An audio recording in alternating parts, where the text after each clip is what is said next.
Hey everyone, it's Christian here, and this won't be a palm review. This will be more of a discussion of post-hurricane impacts on some of the palms that I have, both here in the Cape and at my nursery. And I say the Cape, I mean Cape Coral. It's kind of a shorthand for what they call it here in the Cape, just easier to say.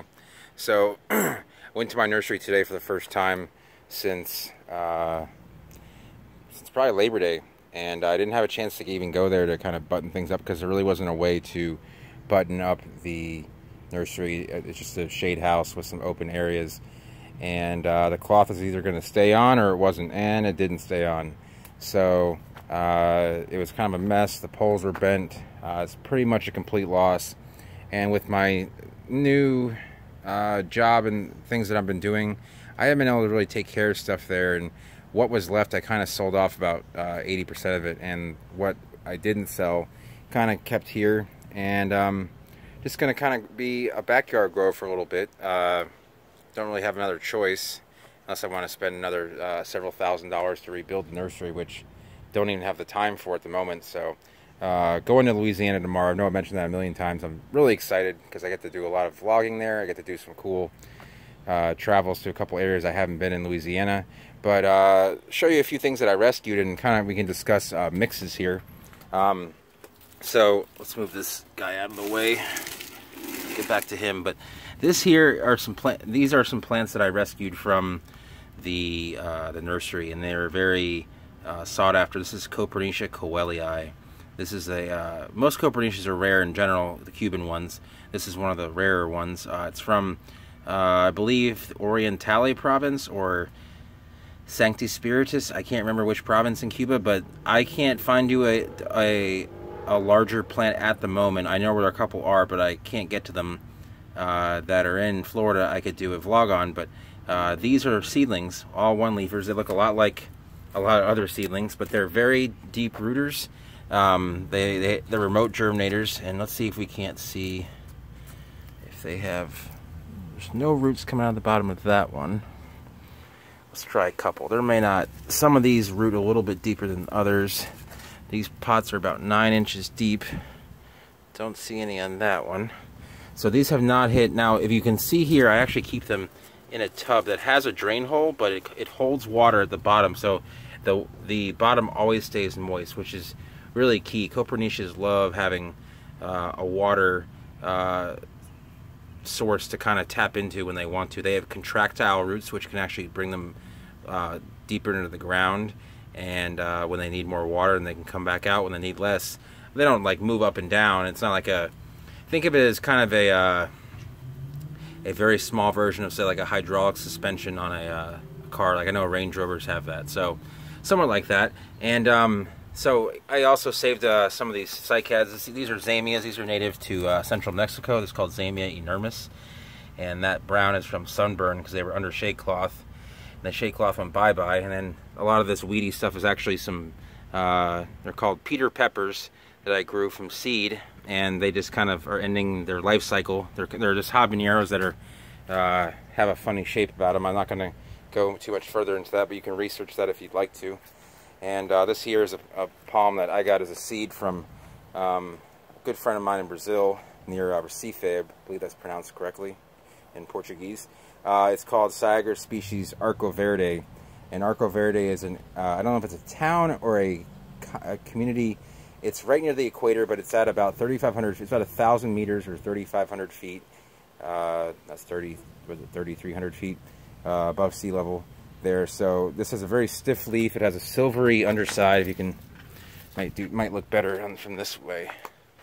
If you guys can see that, but there's a silvery underside there, and it's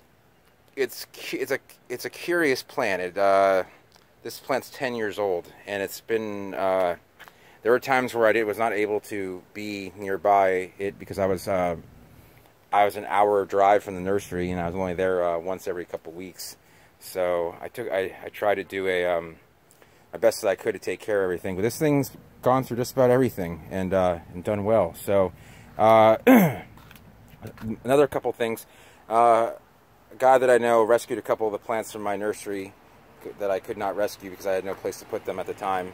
And so he has one of my treasured items, but this is an Adelaia speciosa. It's from Brazil.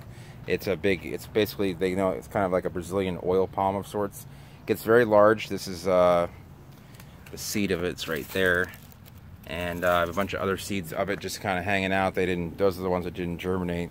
And also there's like another, this is Lemuro Phoenix Halui, which I did do a vlog on, I believe, a 3-gallon. These guys got kind of they got sunburn and windburn. They weren't very happy. And then right here, these are, it looks like weeds. These are actually cycads. It's Zamia angustifolia from the Bahamas. Has new copper emergent leaflets. They can take just about everything. They could probably take a nuclear blast if you really wanted to go that far. And my germinated coconuts did well. So I can talk a little bit about, let's see, the pot types that you can look for that are very suitable for palms. And this is one of the good ones, especially for deep rooters like Bismarcks, some, Sables, Coryphas, anything that needs they also are space savers, and these are made by Stewie. Other companies do make it, so it's STUEWE. I think I've mentioned this before. They call this one the RT65. I don't know, but it's about 14 inches deep and about 6 inches wide. It's basically like a two-gallon pots stacked on top of each other. It's great. It's basically a 3 or 4 gallon pot that's deep and doesn't take as much room. So, but they are kind of on the pricier side. They're looking at about $1.50 to $2 each. But if you're not buying, a lot of them or using a lot of them, then they're great. So, as you can see, some things need to be weeded. Something that I wish I could have been around for, but I haven't been here in 3 weeks. So this is 3 weeks of growth in the summertime in Florida. So some other crazy stuff that's kind of happened here is, let's see, this. Now I would do a vlog on the ponytail palm, but the ponytail palm is not a palm. I will be branching out and doing other types of plants. This is actually a succulent, and the problem with this is that this floods during the summer. So a cactus getting flooding down below, it's not going to be very happy, and this one is rotting up top, and these kind of just snapped in the hurricane. This is all but dead. Not much you can really do about that. Other palms that did really well, unfortunately, aren't weeded because, well, it was kind of hard with debris everywhere. It's kind of hard to mow. This is Mauritiella armata, and this is native to the Amazon region, Amazon basin. And this is Mauritia flexuosa, but they're used to kind of competing with a lot of other grasses and stuff for room. And let's just see, there's my Copernicia macroglossus still alive and well. That's good to see. This was once a massive bush, and this one just took so much damage that it was just kind of hacked up, and usually you couldn't see the front of the house here at all. It's very weird, actually, and all these bromeliads weren't getting all the sun, but that's okay. See if any of my, this hibiscus, the branch fell down. Oh, that thing hung on for dear life. And those 80, 90 mile an hour winds we had, I forget, it's a type of tillandsia. These are actually native to Florida, the tillandsia. I don't know if that actual species is, but this one is.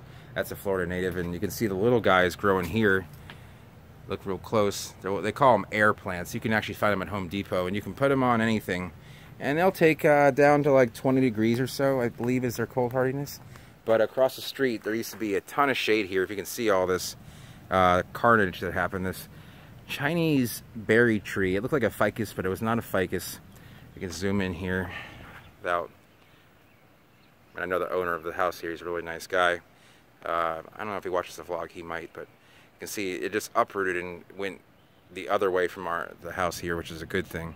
But the whole tree had to be cut down. It was going towards the power lines. It was actually leaning on this house.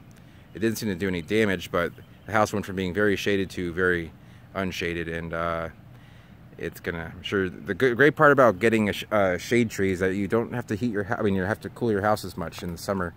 So this is all you see. This is very common sight along the roads here. It may take up to 6 weeks for all this to get picked up. So things are looking kind of rough. Some, you come down here and you can see there's much more. This is all other